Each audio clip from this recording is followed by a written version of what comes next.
Coming up tonight, more reaction to a senior officer of the RBPF being placed on paid leave amid a viral scandal. Tonight, the Free National Movement weighs in. Plus, what to look for when the warning signs of domestic violence are present. The RBPF shares some advice. And later, pack your bags for a staycation at the historic British Colonial Hotel as the Our News, Our Summer Fun officially kicks off. These stories and so much more as Our News Weekend starts now.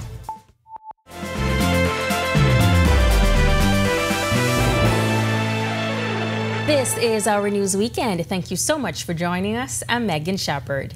The opposition Free National Movement responding to that announcement by Commissioner of Police Clayton Fernander that head of the Criminal Investigations Department, Chief Superintendent Michael Johnson, has been placed on paid leave.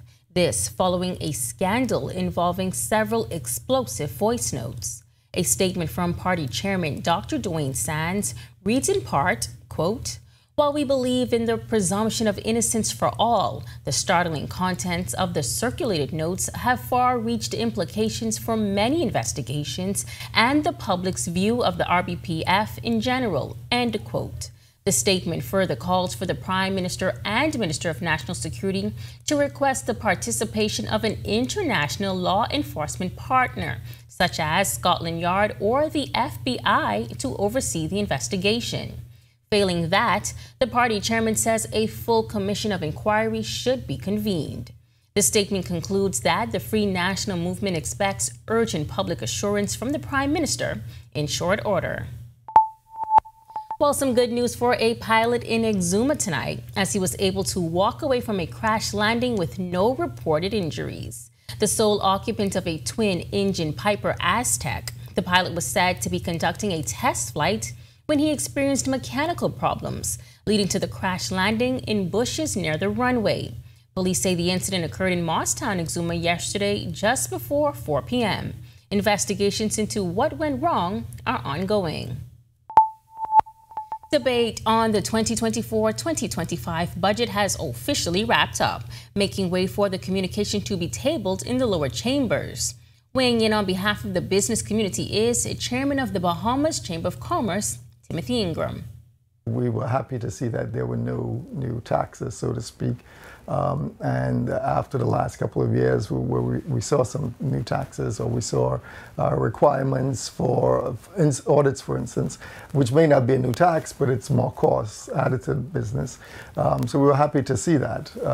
We hope that that continues. Now, one of the major takeaways from this budget communication involves plans to revamp the energy sector, a move intended to reduce the cost of energy. The chamber chairman had this bit of input on the matter. Energy costs are one of the highest costs for most businesses in this country. And so it's critical that we get a handle on that. From what BPL says, in the next year or two, they expect to see the basic energy charge go down from about 19 cents a kilowatt hour to somewhere around 10 to 12 cents a kilowatt hour. If that's achievable, then that would definitely be a good win for the business community and for consumers.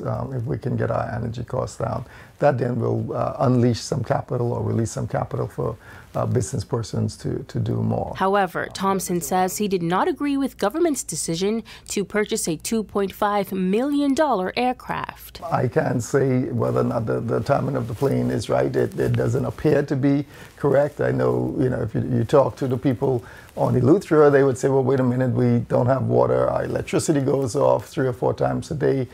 We don't have proper internet infrastructure. Our clinics are all run down. Then they might have a view on whether or not there should be an aircraft purchase. So that is, I think the government has to look at what they're prioritizing. Police Press Liaison Officer Chief Superintendent Chrislyn Skippings is advising women to be vigilant and pay attention to the warning signs when it comes to domestic violence. In recent months, the country has recorded incidents of domestic violence that have ended in deaths. Skipping says in most cases, you can tell when the relationship is going down the wrong road. You may be in a relationship where the person is always telling you can't go here, you can't do this, you can't do that. They're always cursing at you. They're always talking down to you. They may sometimes not want you to interact with family members or friends who you've always been around. They are always warning signs. And as women, when you see those warning signs, you ought to find a way to remove yourself from that relationship. Skipping says she's also noticed the trend of domestic violence victims going back to abusive relationships. She shared this bit of advice to victims who return. If you're in a relationship, it might be good to seek counsel and find out from trained personnel what is a healthy relationship.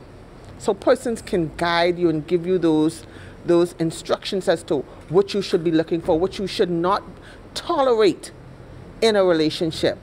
I think it's time now for persons who are involved in toxic relationships. It's time for you now to look at yourself, recognize that you have self-worth. Ongoing political and economic turmoil in Haiti is causing a challenge for humanitarian relief to be sent to Haiti post-Hurricane Beryl. This according to Caribbean Disaster Emergency Management Agency Executive Director Elizabeth Riley. Haiti was caught off guard by strong winds Tuesday afternoon as Beryl passed. Riley says their work has been constrained due to violence in the city, adding Haiti presents a complex challenge. We know that humanitarian action, for it to take place effectively, it has to take place in safe spaces. What I can tell you is that the efforts of our colleagues at the Civil Protection Department in Haiti have been constrained by the realities of the conflict situation. Haiti's southwestern peninsula could have gotten anywhere between 4 to 8 inches of rain, with as much as 12 inches in some places. Haitian Prime Minister Gary Conille warned residents to take precautions and stay alert. Meanwhile, Sedima says their preparation efforts were thwarted, but she says disaster preparedness officials there are doing the best they can given the circumstances. So usual preparedness actions such as going out into the communities and ensuring that the public awareness programs are happening in that effective way where you're free to move around and interact with the communities. I think we're all very aware that this is not the current situation in Haiti. So the office there continues to do its work, but in a very constraining environment.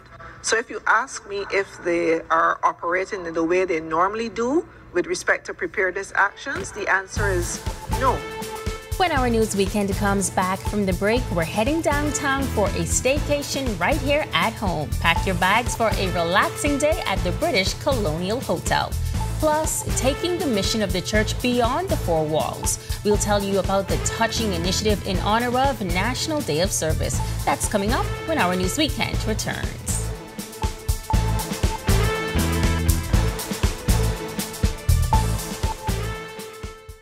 Are you or a loved one under medical care? Do you need affordable medical supplies? Ports International is the largest home healthcare supplier. Medical supplies at the very best price, and you can even shop online. From hospital beds to wound care, wheelchairs to walkers, Ports is a one-stop shop for your medical supplies, and we accept insurance. We have online shopping and 2 locations to serve you, at the Airport Industrial Park and Shirley Street. We also ship to the Family Islands. Shop online and visit us on Facebook. Call Ports at 377-1771.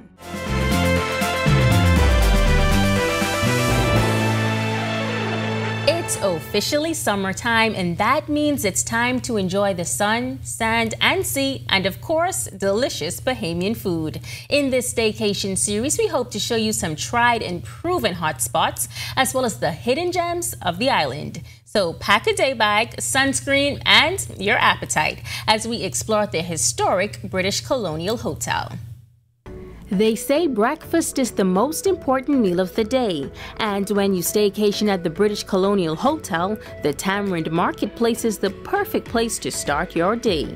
From an assortment of fresh fruit, staple breakfast items like pancakes, bacon, and cereal for the kiddies, to an action station where a chef makes you a customized omelet on the spot.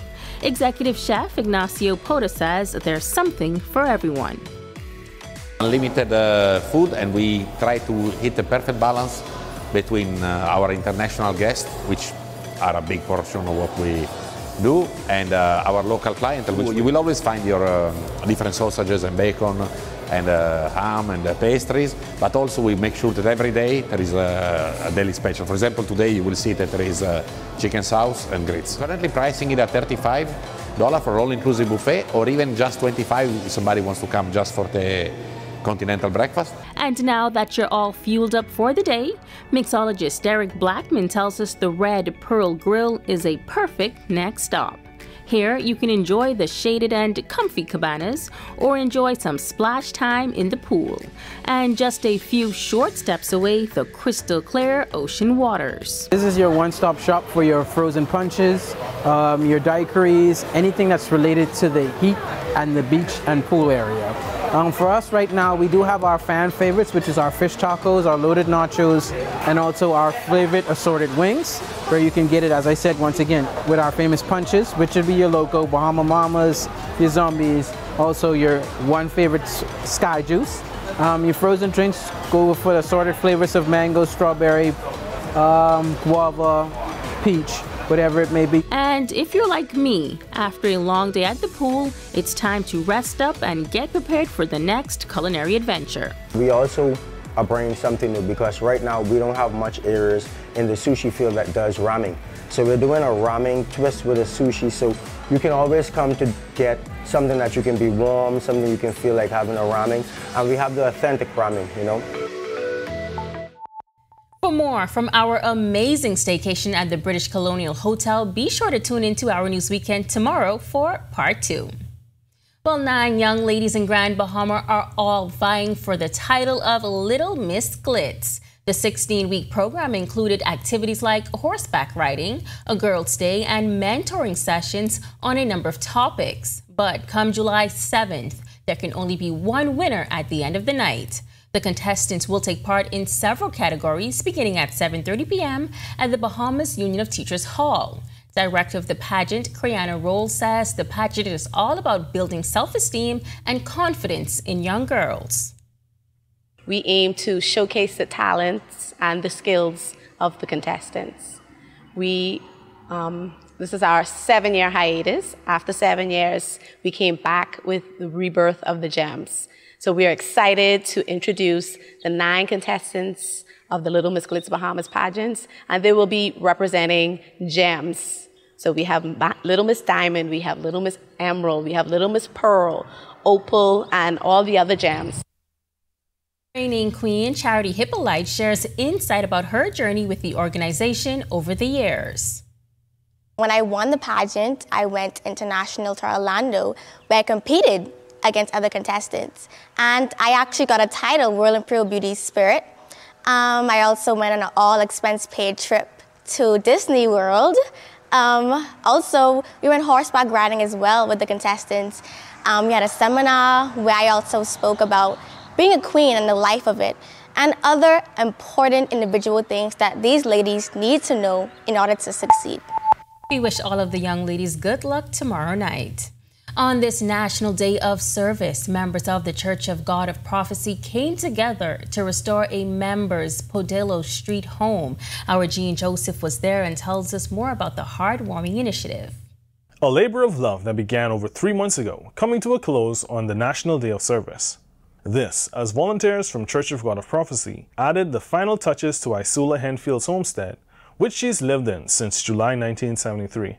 Church of God of Prophecy's Zone 1 District Supervisor, Bishop Dr. Woodley Thompson, says service above self is a constant biblical theme, tying in perfectly with the National Day of Service. And so we thought it fit to do it at this particular time and on this day. And so we gathered folks to come and to paint, to clean up, to renovate, and just to beautify this home and to make this family feel appreciated and blessed. And to demonstrate to the community, God loves you. And so we want to let you know we love you too.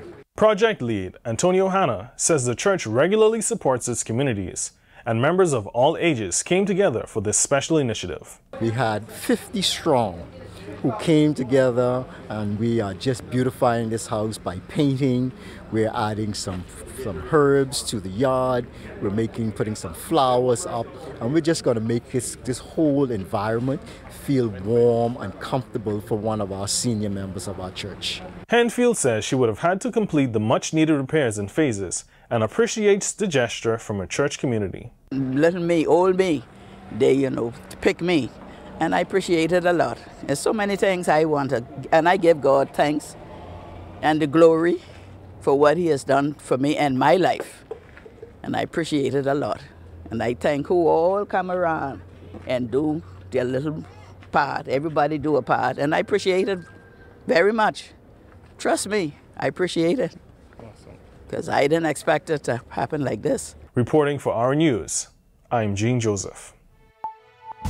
Awesome initiative. Well, still to come on Our News Weekend, we talk control. Bahamian recording artist Nish dropped by the Our News studio and gave us a sample of her new single. But first, Team Bahamas wins in the Olympic qualifier today, and top swimmers collect their trophies. All that's coming up next on Our Sports Weekend.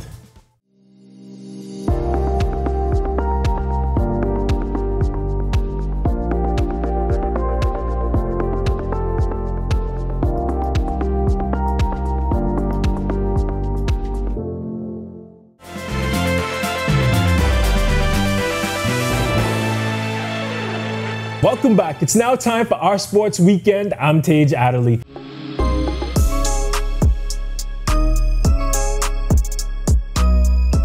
The Bahamas senior men's basketball team got the win today against Lebanon in the Olympic qualifier semifinal game. Here's what went down. The senior men's national team won the biggest basketball game in our nation's history, defeating Lebanon 89-92 earlier today. DeAndre Ayton lived up to his dominating moniker, controlling the inside with 24 points and 15 rebounds. Buddy Hield added 19 points, and he led the team with 10 assists. The young sensation out of Bimini, VJ Edgecombe, had 13 points on 6 of 7 shooting, and he rounded out the stat sheet with 6 rebounds and 8 assists. The game was much closer than the final score suggested, with Lebanon getting the game to within 8 points in the third quarter. But the Bahamas went on a furious run in the fourth, punctuated by a clutch 3 by VJ Edgecombe to end Lebanon's run and seal the victory for the 2-4-2. Head coach Chris DeMarco was happy for the gritty win. This is a really tough team. You saw how they played against Angola. They play with a lot of heart. They got shooting out there, and every team wants to get to the Olympics, so they're going to play desperate, and that's what we faced tonight. And shooting guard Eric Gordon is proud to represent his Bahamian heritage. Well, no, it means a lot. We know we're a small country. We do have a lot of great athletes, and we haven't been this far before. But since last summer, we feel like we've been, taking on this task to where we have a chance to do something special. But we know what's in front of us.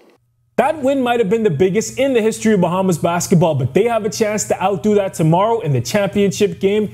Be sure to check back with us for the results. Now we're going to head over to the pool. Bahamas Aquatics was forced to postpone their award ceremony for nationals recently. Yesterday, they made it happen, and our Sasha Lightburn was there. She has this report. Despite torrential rain and wind putting an end to swimming nationals last month, top swimmers in their respective age categories got their trophies in a ceremony held yesterday at the Betty Kelly Kenning Aquatic Center. It feels really good because since my last meet, my auntie told me if I win in nationals, that would be the icing on the cake. Anthony's brother also took home a top prize as well. It feels good knowing that I did it for the 4th time in a row. Other winners included Alyssa Ferguson, Kiana Higgs, Celeste Gibson, and Renishka Gibbs. I was planning on getting up to that point to get high point, and I'm really glad that I did, so it feels really good. I was working towards getting high point every single event, focusing on each one of them to make sure that I get as much points as possible so that I could get high point in the end,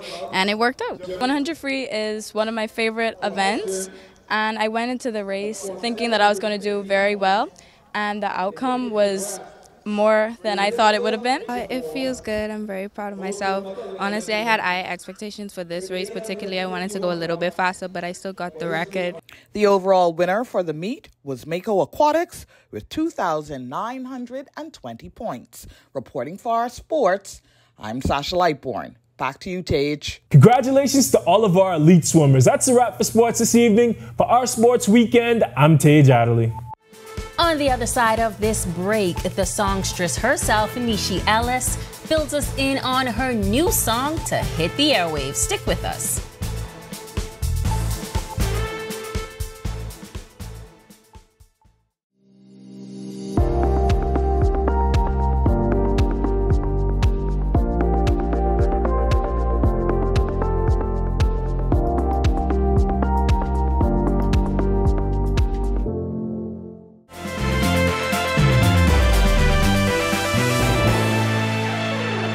Welcome back. Some beautiful weather on the outside today. Meteorologist Ian McKenzie joins us now with a look at temperatures across the country. Ian. Thanks, Megan, and good evening, Bahamas. Welcome to your Saturday evening forecast. We're currently outside our studios. We're under fair and warm conditions, a temperature of 85. Winds are from the east-northeast at 10 miles per hour. Comfortable feels like temperature of 76. Temperatures across the country at this time are a set of 85s pretty much all across the area, with the exception of Nicholstown, Andres coming in at 86. The Central Bahamas, 86 in Camps Bay, 85s in Georgetown, Deadman's Key, and in Arthurstown, 86 in Coburn Town and Salvador. Southeast Bahamas, we have 84 in Duncantown, 85s in Colonel Hill, Delectable Bay, Matthew Town, and in Abrahams Bay, 86 in Providenciales, Turks and Caicos. Take a look now at our satellite imagery where we have a trailing trough. This is all associated with a deep layered low pressure system. This is triggering pockets of unsettled weather, mainly across portions of the northwest Bahamas. Elsewhere, looking at the tropics, we still have Beryl out there expected to barrel into the southern Texas area around Monday, possibly as a hurricane. It's right now been downgraded to a tropical storm, so we want to continue to monitor that system. As you can see, Beryl expected to make landfall here and then be carried up by the jet stream across the mid-U.S. be done by about midweek next week. Boating forecast for the northwest and central areas, winds southerly at 10 knots or less, seas 2 to 4 feet, and easterly swells, high tide at 9:14, low tide at 3:46 a.m. tomorrow. The southeast Bahamas, a caution is out there for you boaters. Winds will be east to southeast 15 to 20, seas 4 to 6, but up to 6 feet, yes, in those easterly swells.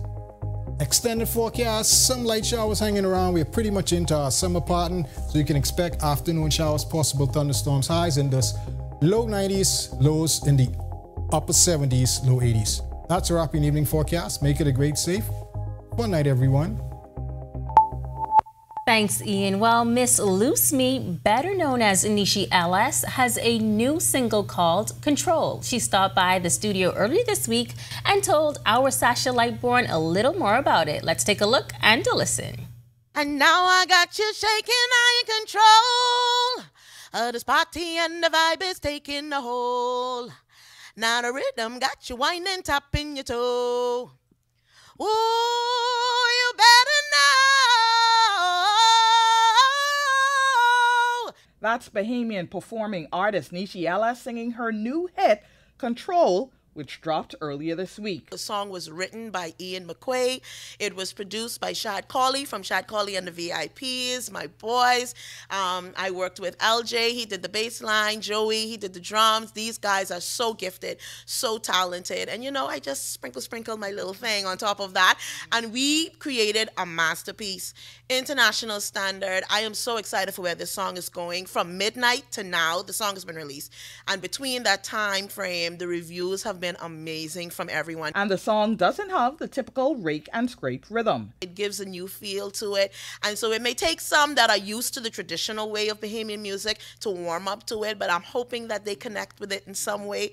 But this is what I'm trying to do. I'm trying to take it to another level. I'm trying to incorporate a whole lot of more elements into it. And so I'm excited for where it's going. I'm excited for the future of the song. Now, as for whether we can expect a full album from her in the future, Nishi says, well, I have enough songs to say that it's almost possible, yeah. But it's different feels, different flavors. Like I have a reggae, I have a Caribbean song. And so there's a whole lot of music. Yeah, definitely. By the end of the year, yeah, I could say I could release an album. Reporting for Our News, I'm Sasha Lightborn. This party and the vibe is taking. We're definitely looking forward to the album. Thank you so much for joining us for Our News Weekend. On behalf of the entire team, I'm Megan Shepherd. Have a safe and wonderful evening.